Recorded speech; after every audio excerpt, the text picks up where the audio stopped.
செய்தியாளர் சுதர்சன் நம்மோடு இணைப்பில் இருக்கிறார். சுதர்சன், இது இந்த பொதுவாகவே அரசியல் கட்சிகள் கூட்டங்கள் நடத்துவதற்கு காவல்துறை தரப்புல சில நிபந்தனைகள் விதிக்கிறதும் அதை அவங்க கம்ப்ளை பண்றதுங்கிறது வழக்கமான ப்ரொசீஜர். எந்த அடிப்படையில் அந்த எஃப்ஐஆர் பதிவு பண்ணிருக்காங்க சுதர்சன்? தவிக தலைவர் விஜய் அவர் இன்று நாமக்கல் மற்றும் கரூர் மாவட்டங்கள்ல பரப்புரையை மேற்கொள்ள இருந்தார். அதாவது அவருடைய அரசியல் பரப்புரையை மேற்கொள்ள இருந்தார். இன்று அதே போல நாமக்கல் மற்றும் கரூர்ல அந்த அரசியல் பரப்புரையை அவர் மேற்கொண்டிருந்தார். இதுல நாமக்கல்ல நடந்து முடிந்த அந்த பரப்புரையினுக்கு அடுத்ததான் ஸ்ட்ரைட்டா அவர் கரூருக்கு அந்த பரப்புரையில கலந்து கொண்டிருந்தார்.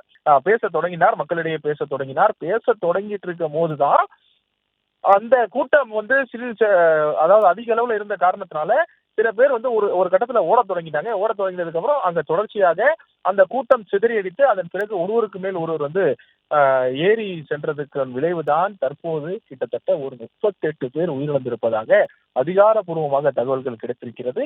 ஆனால் அவர் சொன்ன மாதிரி 10,000 பேர் இல்லாம மூன்று மடங்கு அதிகமாக கிட்டத்தட்ட 35,000 பேர் அந்த விஜயுடைய பரப்புரையை விஜயுடைய பேச்சை கேட்பதற்காக சம்பவ இடத்திற்கு வந்திருக்கிறாங்க. அங்க வரும்போதுதான் விஜய் பேசிக் கொண்டிருந்த போதுதான் ஒரு சிறிதளவு அங்க பரபரப்பு ஏற்பட்டு அதன் பிறகு அந்த கூட்டம் சிதறடித்து ஓடும் போதுதான் இவ்வளவு பேர் உயிரிழந்திருக்கிறாங்க. கிட்டத்தட்ட 40க்கும் மேற்பட்டோர் மருத்துவமனையில் அனுமதிக்கப்பட்டிருக்கிறாங்க. ஆனால் தற்போது 38 பேர் வரை உயிரிழந்திருப்பதாக அதிகாரப்பூர்வ தகவல்கள் சொல்லப்படுகிறது.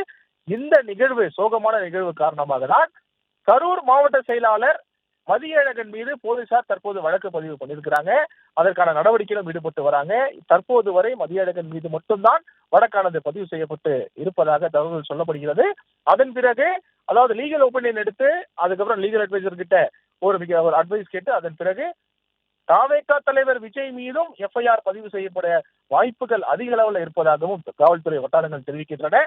தொடர்ச்சியாக காவல்துறை அதிக அளவுல குவிக்கப்பட்டிருக்காங்க. கிட்டத்தட்ட 2 ஐஜிகள், 3 டிஐஜிகள், கிட்டத்தட்ட பல எஸ்பிகள், அருகில் இருக்கக்கூடிய அனைத்து எஸ்பிகளுமே வரவழைச்சிருக்கிறாங்க. அது மட்டும் இல்லாம ஏடிஜிபி லாண்ட் ஆர்டர்ல இருந்து இப்ப தற்போது முதல்வரும் அங்கு செல்ல இருக்கிறார். தற்போது வரை கிடைத்திருக்கிற தகவல்படி மதியழகன் மீது தவிக தலைவர் கரூர் மாவட்ட செயலாளர் மதியழகன் மீது தான் தற்போது வரை வழக்கானது பதிவு செய்யப்பட்டிருக்கிறது. தொடர்ச்சியாக அவரிடம் விசாரணை நடத்தி அதன் பிறகு விஜயுடைய பெயரும் இதுல தவிக தலைவர் விஜயுடைய பெயரும் இதுல இடம்பெறும் அப்படின்னு சொல்லிட்டு காவல்துறை வட்டாரங்கள் தெரிவிக்கின்றன. தற்போது வரை லீகல் அட்வைசர் கொடுக்கக்கூடிய லீகல் ஒப்பீனியன் எடுத்து அதன் பிறகு என்ன அவங்க அந்த லீகல் அட்வைஸ் கொடுக்குறாங்களோ அதன் பிறகு நாங்கள் சட்டப்படி நடவடிக்கை எடுப்போம் அப்படின்னு சொல்லிட்டு காவல்துறை வட்டாரங்கள் தெரிவிக்கின்றன.